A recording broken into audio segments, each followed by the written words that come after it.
हरे कृष्णा। तो यदि आपको गुस्सा आता है, आपको बहुत ज़्यादा क्रोध आता है, किसी से द्वेष रखे हो, किसी से नफ़रत करते हो, तो आपकी भागवतिक संपत्ति नष्ट हो जाएगी। आपका नाम जप प्रभाव नहीं दिखाएगा। आपने जितना भी भजन किया है, सब खत्म हो जाएगा। क्योंकि एक भक्त हमेशा शांतिपूर्वक रहता है, एकांत में रहता है, दुनिया से दूर अपने भजन पर ध्यान देता है, भगवान पर ध्यान देता है और अपने कर्म करने पर ध्यान देता है।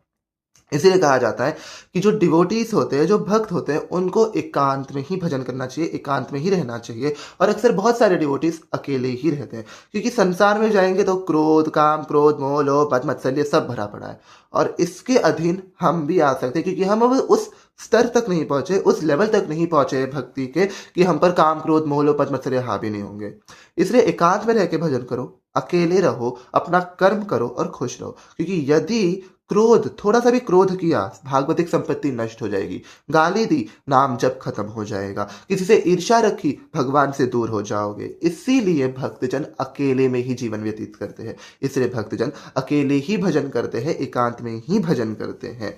इसीलिए कभी किसी से द्वेष मत रखना, किसी से ईर्ष्या मत रखना, किसी से क्रोध मत करना। इस सिर्फ नाम जप पे ध्यान दो और सब पे भगवत भाव करो। आपका भजन अपने आप बढ़ने लगेगा। राधे राधे।